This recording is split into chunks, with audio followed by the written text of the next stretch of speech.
دوستوں، یقیناً ہر سال آپ نے اپنی برتھ ڈے بہترین طریقے سے سیلیبریٹ کی ہوگی۔ آج جو کہانی ہے وہ ہے کہ ہر سال برتھ ڈے سیلیبریٹ کرتے ہوئے آپ کے پچھلے سال کہاں چلے جاتے ہیں۔ یہ سب کچھ آپ کو سبز پری بتائے گی۔ سبز پری جو کہ آپ کو بتاتی ہے کہ پچھلے سال آپ کے کہاں چلے جاتے ہیں۔ یقیناً بہت ہی مزہ آنے والا ہے۔ یہ انتہائی انٹرسٹنگ سٹوری ہے اور ایک بچہ آپ کو بتائے گا اپنی برتھ ڈے سیلیبریٹ کرتے ہوئے کہ آپ کے پچھلے سال کہاں چلے جاتے ہیں۔ آپ نے ایسا کبھی کچھ نہیں سوچا ہوگا۔ بہت ہی مزہ آنے والا ہے اور بہت ہی انٹرسٹنگ سٹوری ہے۔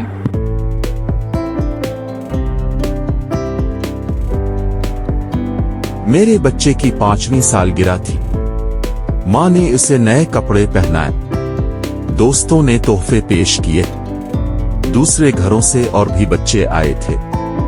میرا بچہ دن بھر ان سے کھیلتا رہا، آم کھا کر اپنے کپڑے میلا کرتا رہا، جامن اور چیکو کے درختوں پر چڑھنے کی کوشش کرتا رہا، اور جب اس کے سارے دوست چلے گئے اور وہ بالکل تھک گیا تو سونے کے لیے میری گود میں آ بیٹھا۔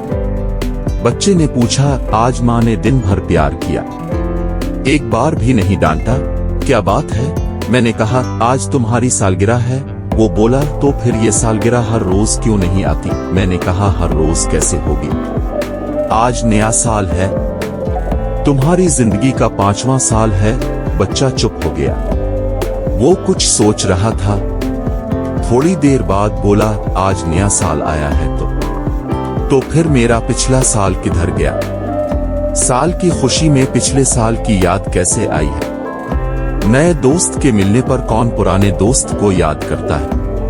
یہ تو دنیا کا دستور ہے۔ سوال اتنا عجیب تھا کہ میں بالکل چکرا گیا۔ میں نے اپنی اور اپنے دوستوں کی اتنی سالگرہیں منائیں، لیکن کسی کو یہ خیال نہ آیا کہ پچھلے سال کہاں جاتا ہے۔ لیکن بچوں کا دستور دوسرا ہوتا ہے۔ اس لیے بچے نے پھر مجھ سے پوچھا، بتاؤ نا پچھلا سال کہاں گیا؟ میں کیا بتاتا اسے؟ 5 سال کے ننھے کو وقت کی گردش سمجھاتا۔ اس لیے میں نے خود ہی اس سے پوچھ لیا، کیونکہ جب میں اپنے بچے کے کسی سوال کو خود نہ بتا سکوں تو خود اس سے ہی پوچھ لیا کرتا ہوں، تم خود بتاؤ ننھے، پچھلا سال کہاں گیا؟ ننھے کے چہرے پر مسکراہٹ آ گئی۔ وہ بہت دیر تک مسکراتا رہا۔ اب میں نے دیکھا اس کی پلکوں پہ نیند جھکی ہوئی ہے اور وہ کہیں بہت دور دیکھ رہا ہے۔ تھوڑی دیر کے بعد وہ مجھے سمجھاتے ہوئے بولا، دیکھو وہ جامن کا پیڑ ہے نہ جو ناریل کے درخت کے پاس ہے، ہاں وہ کنویں والا ناریل نہیں، آم کے پیڑ کے پاس جو ناریل کا درخت ہے، ہاں بس اس جامن کے درخت کے اوپر چڑھتے جاؤ، ہاں اوپر ہی اوپر اور اوپر، ہاں اور اوپر جہاں آسمان کی چھت ہے نا وہاں تک جامن کا پیڑ جاتا ہے۔ اچھا ہاں، اس کے اوپر پچھلا سال رہتا ہے۔ ارے واہ، یہ نئی بات سنائی تم نے۔ تم کیا جامن کے پیڑ پر چڑھے تھے؟ بچے نے بڑی اداسی سے کہا، نہیں، پیڑ بہت اونچا ہے، میں چڑھ نہیں سکا، مگر جانتا ہوں وہ وہی ہوگا، اونچا اونچا اور اونچا، سب سے اونچی جگہ پر۔ پھر بچے کی پلکیں جھک گئی اور میری گود میں سو گیا، اور میں اپنے سوئے ہوئے بچے کو اپنی گود میں لیے سو گیا۔ تھوڑی دیر کے بعد مجھے کسی نے کندھے سے ہلا کر جگایا۔ میں نے آنکھیں کھول کر دیکھا، ایک آدمی خوشنما لباس پہنے سر پر ہیروں کا تاج رکھے میری طرف مسکرا رہا تھا۔ میں نے پوچھا، تم کون ہو؟ وہ بولا، یاد کرو، اتنی جلدی بھول گئے؟ میں نے کہا، میں نے تم کو کبھی نہیں دیکھا بھائی۔ وہ بولا، میں تمہارا 4تھا سال۔ میں جلدی سے گھبرا کر اٹھ بیٹھا۔ اس نے میرا ہاتھ پکڑ لیا۔ اس کے ہاتھ پکڑتے ہی مجھے ایسا محسوس ہوا جیسے میرے چاروں طرف گہرا جنگل ہے، چیل اور دیودار کے درخت ہوا کے جھونکوں سے سائیں سائیں کر رہے ہیں، اور میں ایک سبز پیلے رنگ والی تیتری کا پیچھا کرتے ہوئے اپنے چھوٹے ہاتھلے پاؤں ہلاتا تیزی سے ایک طرف بھاگ رہا ہوں۔ موڑ پر سے گزر کر اس کی طرف بھاگا۔ اب تیتری میرے بالکل قریب تھی۔ میں نے ہاتھ پھیلا کر جھٹکا مارا، مگر تیتری آگے اترتی چلی گئی اور ایک جھاڑی کے نیلے نیلے پھولوں پر دبلنے لگی۔ پھر وہ اس کے پتوں میں چھپ گئی، اس کے پروں کا سبز رنگ پتوں سے مل گیا، مگر اس کی پیلی دھاریاں مجھ سے کیسے چھپتی؟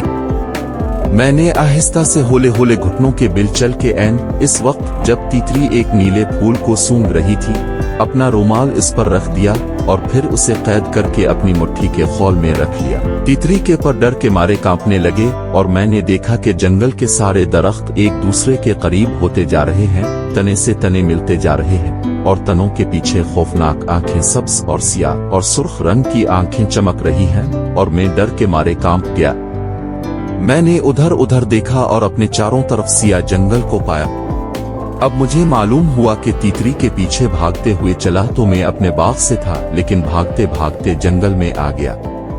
मैं चला कर कहा माँ माँ। जंगल के दरख्तों ने हंस कर कहा था हा हा माँ माँ माँ में और भी जोर से चलाया हा हा हा। जंगल के दरख्त और भी जोर से हंसे। जाओ तुम कितने भी जोर से हंसो। मैंने गुस्सा में दरख्तों से कहा हम खुद अपना रास्ता ढूंढ लेंगे, लेकिन दरख्त बिल्कुल एक दूसरे के करीब आ गए, तने से तने लग गए, झुकी हुई डालियां छड़ियां बन गईं और रास्ता तंग से और तंग और छोटे से और छोटा होता गया। आखिरकार एक जगह बनफशा के फूलों की एक बहुत बड़ी बाढ़ नजर आई। यहां आकर रास्ता बिल्कुल बंद हो गया। मैंने उधर उधर देखा, जमीन से आसमान तक बनफशा के फूलों की दीवार थी। माँ माँ फूल जोर से खिल खुला के हंसने लगे। इतने में एक बड़ी खूबसूरत परी आई। उसका लिबास ऐसा था जैसे बनफशा के फूलों से तैयार किया गया हो। इसके दाएं हाथ में नीले फूलों की एक छड़ी थी, जिसके सिरे पर बनफशा का एक फूल था जो बिल्कुल लाल रंग के याकूत की तरह चमकता था। उसने मेरे कंधे पर हाथ रख दिया और बोली, बच्चे तुम क्यों रो रहे हो? मैंने कहा मैं माँ के पास जाना चाहता हूँ। प्री बोली तुम्हारी माँ कहाँ है? वो जंगल के इस पार है। वो बोली तो चले चिल्लू, तुम्हें कौन रोकता है? मैंने कहा उधर दीवार, उधर दरख्त, रास्ता नहीं देते, जाऊं कैसे? उसने मेरे हाथ में तीतरी देख लिया। बोली ये क्या है? मैंने कहा ओहो इसे मत चबा, ये मेरी तीतरी है, तुम उसे लेकर क्या करोगे? मैंने कहा मैं इसके पर उतार कर अपना तस्वीरों वाली किताब में रखूंगा। वो बोली ऊपर उतारोगे तो ये मर जाएगी। मर जाए? वो बोली तो फिर इसकी माँ रोएगी। मैं इसकी माँ रोएगी? हाँ। मैं पूछा इसकी माँ कौन है? प्री थोड़ी देर चुप रहने के बाद बोली मैं इसकी माँ हूँ। मैं देर तक चुप रहा। तीतरी के पर बड़े खूबसूरत थे। मैंने इसे बड़ी मुश्किल से पकड़ा था, लेकिन प्री की नीली आंखों में आंसू थे, ऐसे आंसू जैसे कभी कभी मेरी माँ की आंखों में होते थे। मैंने चुपके से तीतर परी की गोद में डाल दी, अपना सर झुका दिया। प्री मुस्कुराने लगी और फिर मैंने देखा वो तीतरी एक छोटी सी परी बन गई, जिसका लिबास सब्ज रंग का था, गाल पीले पीले थे। वो मेरा हाथ पकड़कर कहने लगी तुम मुझे बड़े अच्छे लगते हो। मैं तो तुमसे खेलना चाहती थी, लेकिन तुम तो मुझे जान से मार रहे थे। मैंने कहा अब तुम्हें कुछ नहीं कहूंगा, तुम मेरे बाग में आके मुझसे खेला करना। मुझे मालूम नहीं था तुम परी हो। परी की माँ ने कहा बेटा सब तीतुरियां परियां ही होती हैं जो बच्चों से खेलने के लिए गांव और बागों में जाती हैं। अच्छा हाँ आओ, अब तुम्हें घर का रास्ता बताऊं, नहीं तो तुम्हारी माँ रोते रोते मर जाएगी। फिर परी ने फूलों की छड़ी से इशारा किया और दरख्त रास्ता देने लगे और तने से तने लालक होते गए और डालियों की छड़ियां ऊंचा होती गईं और आसमान नजर आ गया और फिर जंगल का किनारा भी आ गया। और मैंने देखा कि मेरी माँ और मेरा बाप दो मुलाजिम साथ लिए मुझे ढूंढ रहे हैं और माँ बार बार पलों से अपने आंसू पोंछती जाती। मैंने चलाकर कहा था माँ मैं यहाँ हूँ, ये देखो मेरे साथ एक परी भी है। मैंने मोड़कर देखा, दोनों परियां गायब थीं।